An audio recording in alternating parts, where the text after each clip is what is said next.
My fork hovers halfway to my mouth, laden with sweet potato casserole, as my father's words slice through the muted clatter of Thanksgiving dinner. You're nothing but a leech. It's time for you to leave this house. The sweet potato suddenly looks foreign, unappetizing. Around me, the dining room falls into a silence so complete I can hear the antique clock ticking from the living room. The same clock I paid to repair last month. I look up, searching for something, anything in my mother's face. But Denise stares intently at her plate, rearranging green beans she hasn't touched. Across from me, my 17-year-old sister Tessa's eyes have gone wide, fixed on her half-empty glass of water. What makes this betrayal so sharp is the timing. I spent the entire morning in the kitchen, basting the turkey, whipping potatoes, and baking 3 different pies while they watched football. Just 20 minutes ago, I shared news about my promotion at work. Now, as steam rises from the food I prepared, my father declares me unwelcome. The irony doesn't escape me.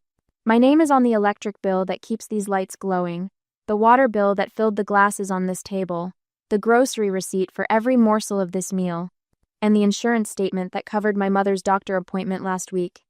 Yet somehow, I'm the burden. 3 months ago, when Mom lost her job at the accounting firm, I stepped in without hesitation. The bills piled up faster than excuses, and Frank's part-time work at the hardware store barely covered the mortgage. I started paying for everything else: utilities, groceries, car insurance, even Mom's medical expenses. Each month, as more accounts transferred to my name, Dad grew more distant, more resentful. His signature, once required for everything in this household, became increasingly irrelevant. His authority, diminishing. 2 weeks ago, I overheard him talking to Mr. Simmons next door, his voice carrying through the open kitchen window. "It's not right," he complained, leaning against the fence. "A man losing control of his own household. She acts like she owns the place now." I didn't realize he meant me until I heard him say my name. Frank stares at me now, his jaw clenched tight, waiting for tears or protests. When I simply continue eating, his knuckles whiten around his fork. The sweet potato tastes like nothing in my mouth, but I chew methodically, swallow, and take another bite. "Did you hear what I said?" His voice rises, thick with irritation. "You need to be out by the weekend." My hands tremble slightly, but not from fear, from something deeper, something shifting inside me. I set down my fork, place my napkin beside my plate, and meet his gaze. I understand perfectly. I understand perfectly. These 3 words hang in the air, not tearful or angry but calm, almost thoughtful. Frank blinks, clearly thrown by my composure. The silence stretches until Mom finally speaks, but not to defend me. "Blair," she says, voice hushed and hurried. "You'll still pay the medical insurance this month, right? I have that appointment on Tuesday." And there it is. The full picture comes into perfect, painful focus. Not family, just a financial resource. Not daughter, just a signature on the bottom of checks. I stand and collect my plate, along with Tessa's empty glass. "Of course, Mom," I answer, my voice steady despite the hollow feeling spreading through my chest. "I'll take care of it before I go." As I move toward the kitchen, my mind catalogs everything in this house that bears my name. The internet service I upgraded when Tessa needed it for school. The refrigerator I replaced when the old one died in July. The utility accounts transferred to me when the warnings of disconnection arrived.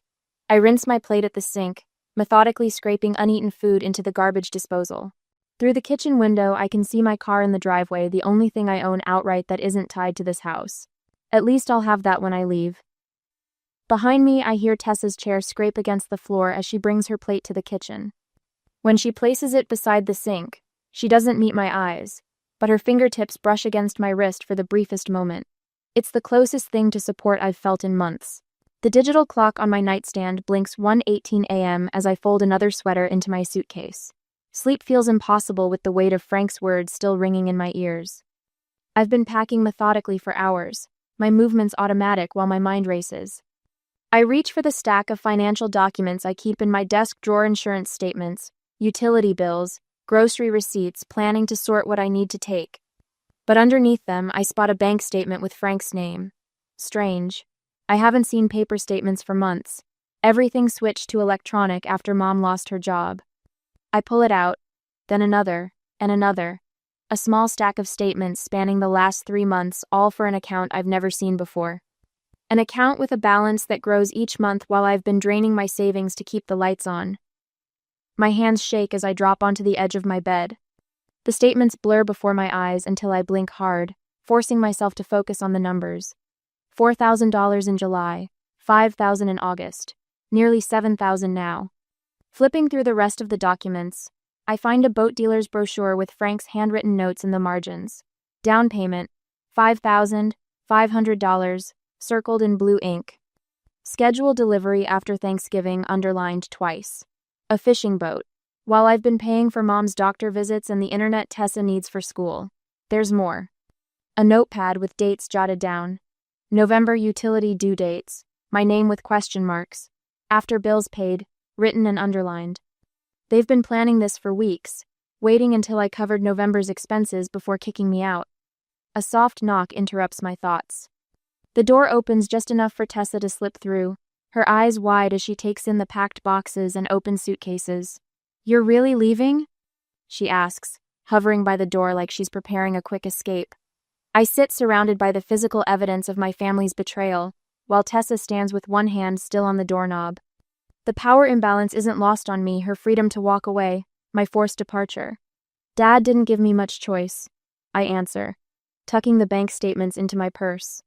Tessa chews her bottom lip. "Mom said they need your room for storage now that Dad's buying that boat." The casual confirmation hits like a physical blow. "Boat?" "The fishing boat he put a deposit on last month." Tessa's voice drops to nearly a whisper. "I heard them planning all this weeks ago. How they'd wait until after you paid the bills for November." "You knew?" The betrayal expands, growing tendrils that reach even to Tessa. Her eyes fill with tears. "I was scared to tell you. Dad said anyone who warned you would be next." I want to be angry with her, but the fear in her face is too real. She's still a child navigating the same manipulative household I'm escaping. "There's more," she continues, glancing nervously at the hallway. "Those medical appointments Mom's been having? The ones you've been paying for with your insurance? What about them?" Last week she came home with her lips all puffy. She told Dad the doctor said she couldn't drink through a straw for 2 days. Tessa mimics our mother's distinctive eye roll. "It wasn't a checkup, Blair. It was fillers." The room seems to tilt slightly. I've been eating ramen noodles 3 times a week to stretch my budget while my mother gets cosmetic procedures on my insurance. I pull out my bank app, showing Tessa my account balance, $763.42. 3 months ago, I had over $9,000 saved. This is what's left of my savings after covering everything here. I tell her, if I'd stayed even one more month, I'd have nothing left. The severity of my situation crystallizes as I say it aloud. I've been on the brink of financial ruin, pouring everything into a family that sees me as nothing more than an ATM, Dad said. "If you try to take any furniture, he'll report you for theft." Tessa says, "Even the stuff you bought." Of course he did. I glance around at the desk I purchased when I started working from home during the pandemic, the bookshelf I assembled myself, the bedding I bought with my first paycheck. He also called the bank today about getting your name off the utility accounts. The time pressure hits me. I need to secure housing, protect what remains of my finances, and untangle myself from the family accounts before they can cause more damage. I reach under my bed and pull out a shoebox. Inside are receipts for everything I've purchased for the house, organized, dated, with my credit card statements attached. The desk, the new refrigerator, Tessa's laptop, the living room carpet, even utility bills, with my name clearly listed as the account holder. A small victory in this sea of betrayal. Proof that I'm not crazy, that I've been carrying this household while they plotted behind my back. Tessa watches me sort through the receipts, her expression unreadable. "Blair?" she asks finally. "Yes?" "What would you do in my place? If you had to choose between standing up for what's right and keeping peace in the only home you have?" As I sorted through these receipts in the middle of the night, I faced a difficult choice. Should I confront my parents with evidence of their manipulation? Or simply leave and let them discover the consequences on their own? Standing up for myself might bring closure, but a quiet exit would avoid a painful confrontation. What would you do when the people who should love you unconditionally have proven they only value what you provide? I look at my sister, caught in the same toxic environment I'm escaping, and realize I don't have an easy answer for either of us. 3 days later, while I am at lunch break at my part-time job, My Aunt Phyllis's voice crackles through the phone, each word landing like a slap. Honestly, Blair, I never thought you'd abandon your parents when they needed you most. I grip the phone tighter, watching my knuckles turn white. 3 days since Thanksgiving, and Frank has already constructed his version of events for the family to consume. Did Dad mention he kicked me out? I ask, keeping my voice level. He said you left them high and dry after a little disagreement, she says, her tone heavy with judgment. They're organizing a family meeting at my house this weekend to discuss your behavior. Of course they are. A public forum where they control the narrative. I'm sure they are, I say, and end the call before she can respond. After the shift, I came to my friend's home. I sink onto the edge of Drew's pull-out couch, now my temporary bed. My entire life sits in 4 hastily packed boxes and 2 suitcases stacked against the wall. Everything I couldn't fit waits in my car downstairs. 25 years reduced to what I could grab in 2 frantic hours while my parents were at church on Sunday. My phone buzzes again. Another text from a cousin who's heard I've broken Mom's heart. I don't open it. The constant notifications have created a new anxiety. Each alert sends my heart racing, wondering which relative will attack next. When Drew returns from her shift at the hospital, she finds me cross-legged on the floor, surrounded by paperwork. Operation Financial Freedom? Going well? She asks, dropping her bag by the door. Almost done. I tap my pen against a notebook filled with account numbers. I've canceled the automatic payments for their utilities, removed myself from their cell phone plan, and called to take my name off their internet service. What I don't say is how the customer service representative laughed when I explained that, yes, I was voluntarily removing myself from financial responsibility for my parents' bills. Good, Drew says, settling beside me. Your parents can figure out their own mess. The weight of starting over presses against my chest.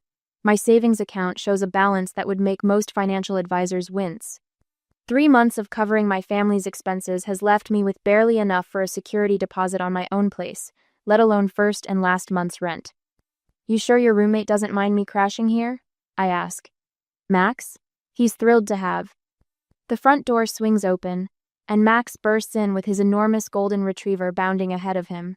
Blair, Max announces. You have to meet the world's worst therapist, but he works for treats. He tosses a tennis ball across the apartment, and Baxter launches after it, all flailing paws and wagging tail. The dog returns, dropping the slobbery ball in my lap with expectant eyes.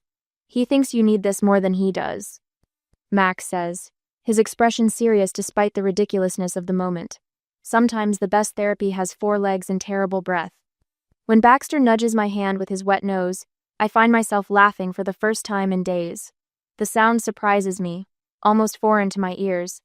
5 days after my escape, I sit at Drew's kitchen table, laptop open to job listings that might offer better pay. My current position covers my basic needs, but not the kind of emergency fund I'll need to truly rebuild. My phone lights up with my mother's name. I consider letting it go to voicemail, but something tells me to answer. What have you done? Denise's voice comes through sharp and panicked. The power's out, the internet's down, and my insurance was declined at my appointment. I take a slow breath, feeling strangely calm. I stopped paying for things that weren't my responsibility. But you can't just leave us like this. We're your family. The desperation in her voice might have moved me once, but now I hear the manipulation beneath it. Family doesn't call family a Leech at Thanksgiving dinner. I say, surprised by the steadiness in my voice. Your father didn't mean it. Her tone shifts to something softer, placating. You know how he gets. I do know. That's the problem. I end the call and set my phone down carefully, as if it might burn me. Later that evening, Drew leans over my shoulder as I create new passwords for my email and banking accounts. I notice some suspicious login attempts on your accounts, she says, pointing to the security alerts. We should set up fraud alerts just to be safe. The contrast isn't lost on me, Drew asks, before borrowing my charging cable, while my family felt entitled to everything I owned. Even now, Drew stands a respectful distance away, waiting for my response instead of grabbing the laptop to do it herself. Good idea, I say. Thanks. That night, I find myself scrolling through apartment listings within my budget. Small studios, most of them, but they represent something I've never fully had, a space that's completely mine, where no one can tell me I don't belong. I don't ask anyone's opinion about the neighborhoods or worry whether the kitchens are big enough for family gatherings. The decisions are mine alone. The next morning, I head to a local credit union and open a new account under just my name. I transfer every penny from my old account, the one my parents know about. My phone pings with a text from Tessa. Mom looking for your banking info. Says she needs to check something. Don't trust her. I've barely finished reading when my phone explodes with notifications, 6 missed calls from home in the last hour. Simultaneously, an email appears. Fraud alert, password reset attempt on your banking app. I stare at the screen, anger rising like a tide. They're not just trying to guilt me into coming back. They're trying to take what little I have left. A day later, the bank representative's voice carries a note of concern that feels strangely validating. Miss Mitchell, we've blocked 3 separate password reset attempts from your parents' home address in the last 24 hours. I grip my phone tighter, pacing the small confines of Drew's spare bedroom that has become my temporary sanctuary. And you're certain they can't access anything? Positive. We've flagged your account for enhanced security measures. Any changes will require in-person verification with photo ID. My chest loosens slightly as I thank her and end the call, adding her name to my growing documentation notebook. Methodical calls have yielded similar results: credit cards secured, utilities formally removed from my name, and medical insurance accounts protected with additional verification steps. The electric company representative had sounded almost impressed. Smart move contacting us. Your mother called yesterday trying to reinstate service in your name without authorization. Each confirmation acts like a brick in the wall I'm building between my former life and whatever comes next. Not a wall of anger, though that simmers beneath the surface, but of protection, solid, necessary, and entirely of my own design. Drew appears in the doorway with a steaming mug. Tea with honey. Thought you could use it after all those calls. I accept it gratefully, wrapping my hands around the warmth. Last one done. Nobody can access or change anything without my direct approval now. Drew nods approvingly. How does it feel? Before I can answer, a thunderous pounding rattles the apartment door. The tea sloshes over my fingers as Drew and I exchange startled glances. Blair. My father's voice booms through the wood. Open this door right now. Drew motions for me to stay put, but I'm already moving. This confrontation has been inevitable since the moment I walked out. The pounding intensifies as I approach, each impact like a physical blow. Through the peephole, I see my father's face, flushed and contorted with rage. I've seen directed at bill collectors, telemarketers, and now me. I know you're in there. Another series of blows makes the door frame shudder. You think you can just abandon your family and destroy our lives? A door opens across the hall, and Mrs. Perkins, a retiree who baked cookies for Drew when he first moved in, peers out cautiously. Her eyes widen at the sight of Frank pounding and shouting. Young man, she calls, her voice quavering but determined. I've already called building security. Frank whirls toward her. Mind your own business, lady. This is between me and my daughter. Your behavior is my business when it disturbs the peace, she retorts, pulling her robe tighter around herself. Frank turns back to the door, his voice dropping to something more dangerous. Blair, if you don't open this door right now, I'll... The threat transforms into action as he steps back and kicks the door hard enough to splinter the wood around the lock. Mrs. Perkins gasps and retreats inside her apartment. My hands tremble as I dial 911, speaking quietly to the dispatcher while Frank continues his assault on the door. Through the damaged wood, I hear the elevator ding, followed by heavy footsteps. Sir, step away from the door immediately. The authoritative voice of the building's security guard cuts through Frank's shouts. This is my daughter's place. I have every right. You have no right to damage property or disturb residents. Police have been called. Frank's response is lost in the sound of sirens approaching outside. Minutes later, I watch through the peephole as 2 officers escort my father down the hallway, his wrists cuffed behind his back, while he continues to shout that I'm the one destroying our family. When the police officer returns to take my statement, I provide it calmly, describing the financial manipulation, the unauthorized access attempts, and today's outburst with the same detached precision I've used in my documentation notebook. The officer Rodriguez, according to his nameplate, nods thoughtfully as he takes notes.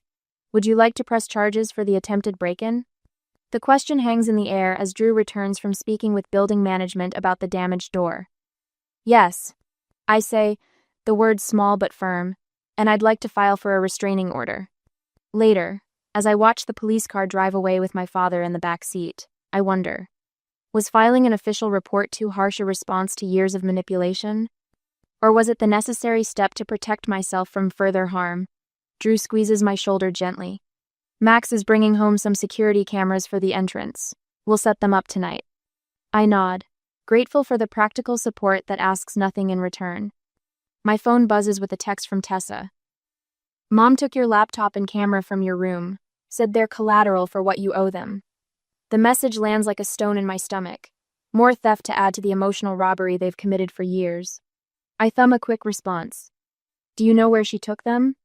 Tessa's reply comes almost instantly. Heard her on the phone with Parkway Pawn. Said she got $300 for both. Cated. I show Drew the message, anger rising fresh and hot in my throat. Those were worth over $2,000. Do you have the receipts? Serial numbers? I nod, thinking of the meticulous documentation I've maintained for tax purposes. Everything. An hour later, Officer Williams takes my theft report with appropriate seriousness, examining my purchase receipts and noting the serial numbers. Pawning someone else's property is a criminal offense, she explains, her tone professional but kind. We'll contact the shop and recover your items. The system that felt so often stacked against me now works in my service, a strange reversal that leaves me lightheaded with possibility.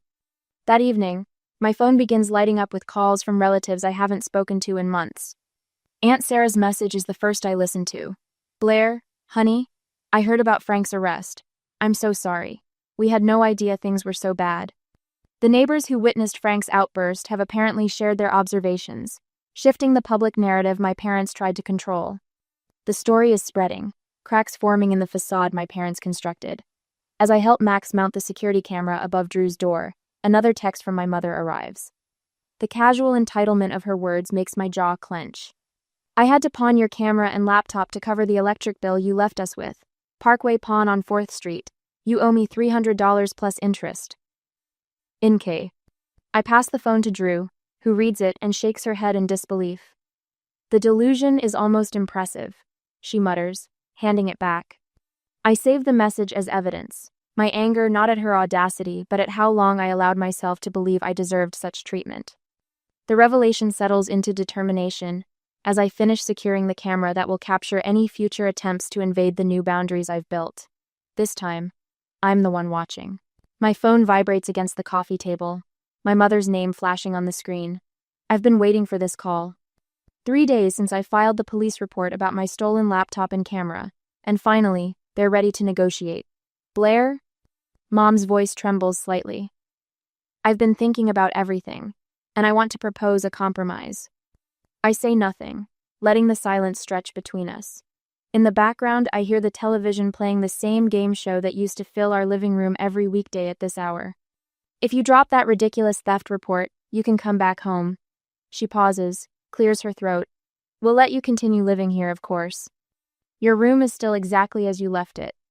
The rehearsed quality of her words is unmistakable. I picture Dad hovering nearby, nodding approval at her performance. And Blair, she continues when I don't respond. I think we should discuss your state of mind lately. Frank and I are concerned that you might be having some kind of breakdown. That's something our friends and family would understand better than what you're claiming happened. The threat lands with perfect clarity. Drop the charges or be labeled unstable. I take a slow breath. I have copies of every bill I've paid for the last 6 months. I say, my voice steady. I have bank statements showing transfers to your account. I have text messages asking me to pay for your cosmetic procedures that you claimed were medical necessities. I pause. Would you like me to present all of that as evidence? The silence on the other end tells me everything I need to know. The next morning, Officer Williams follows my car to my parents' house. Her police cruiser parked in the driveway sends a clear message to the neighbors who've been fed my father's lies. As we walk to the front door, I notice curtains twitching in windows across the street. Mom answers the door, her smile faltering when she sees the officer. Mrs. Mitchell, Officer Williams says, I'm here to accompany Blair, while she retrieves her remaining belongings. Inside, the house feels smaller than I remember. Mom hovers nearby as I head straight for my bedroom, Officer Williams following close behind. I've prepared copies of all my financial contributions. I tell the officer, handing her a folder I've been compiling. Utilities, groceries, medical bills, the new refrigerator I purchased in July, all with receipts. Officer Williams flips through the pages, her eyebrows rising. You paid for all of this while living here? Yes. For the past 6 months, since my mother lost her job. Mom appears in the doorway, arms crossed. That furniture belongs to the family, Blair. You can't just take everything. I pull a stack of receipts from my bag and hold them up. I have receipts for everything I'm taking. Would you like to see them? Officer Williams studies my mother's face, then glances back at the financial records. The surprise in her eyes is unmistakable. Mrs. Mitchell, these documents show your daughter has been supporting this household almost entirely on her own. Mom's mouth opens, then closes. She retreats down the hallway without another word. I work methodically, packing books, clothes, and the remaining items that are unquestionably mine. Through my bedroom window, I can see the neighbors watching from their porches, pretending to water plants or check mail. Let them see. Let them know the truth. When the last box is loaded into my car, I turn to lock the front door one final time. The sound of an engine draws my attention to the street. My other car that I'd left parked at Drew's apartment, pulls into the driveway, my father behind the wheel. My stomach drops. The spare key. I'd forgotten about the spare key I'd given them for emergencies. Dad steps out, jingling my keys in his hand. His expression is triumphant as he walks toward me.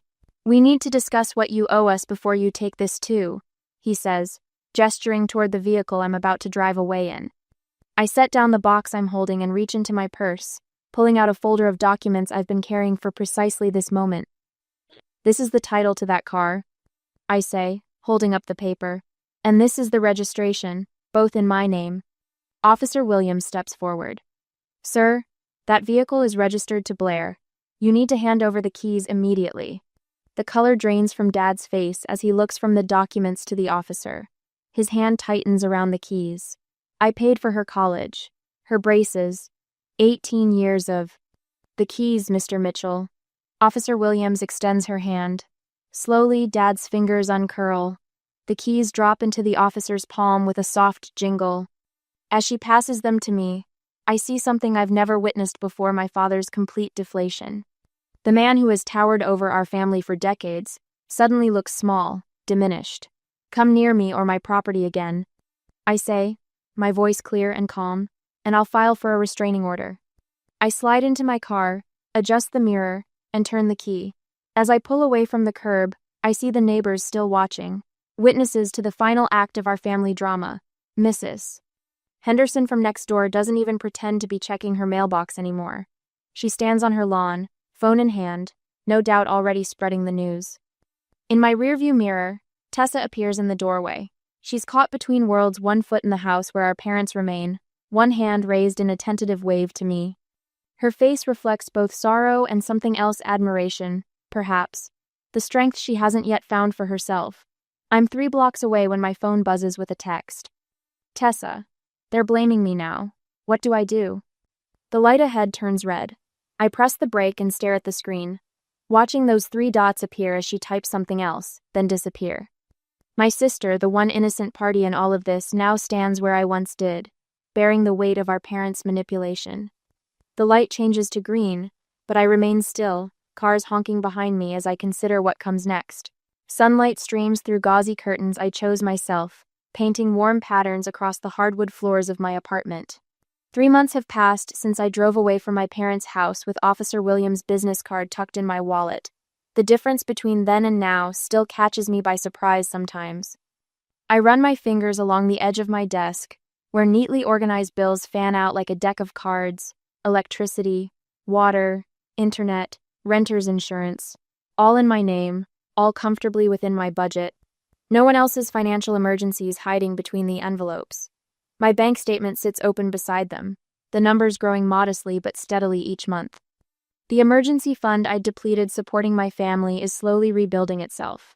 6 months of security, that's my goal. I've already reached 2. The quiet contentment of making decisions without defending them feels like a luxury I'm still getting used to. Last weekend I painted an accent wall deep teal, without asking anyone's permission or hearing how I'd regret the color choice. The freedom to make even small choices feels enormous. A year later, my apartment buzzes with the gentle hum of conversation and laughter.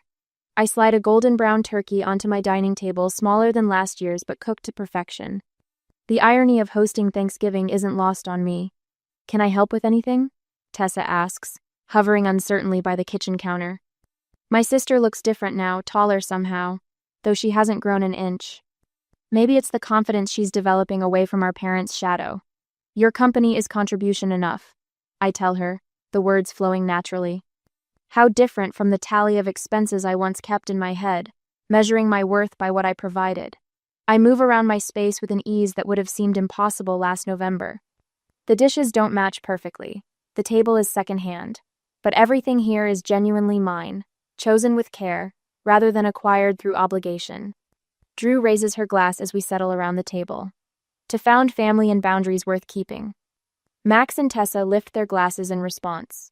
My sister has flourished since moving into her college dorm 3 months ago. I helped her navigate financial aid forms and housing applications, knowledge from my own journey becoming stepping stones for hers. Later, as Tessa and I sort through scholarship applications at my kitchen counter, she mentions the latest family update. "They lost the house last month," she says quietly. "Dad's still blaming the bank, the economy, everyone but himself. They're staying with Uncle Rick, but he's already dropping hints about them finding their own place." I nod, glancing at the stack of unopened letters on my bookshelf. 5 envelopes, all from my parents, all unread. Setting boundaries doesn't mean I don't sometimes wonder what they say. "They still blame you for everything," Tessa continues, her pen tapping against the scholarship form. "But honestly, they're just facing what would have happened anyway. Your money was just postponing the inevitable." I help her highlight a key section on the housing assistance application, thinking about choices and consequences. As I helped Tessa build her independent life, I sometimes wondered if I should respond to my parents' attempts to reconnect.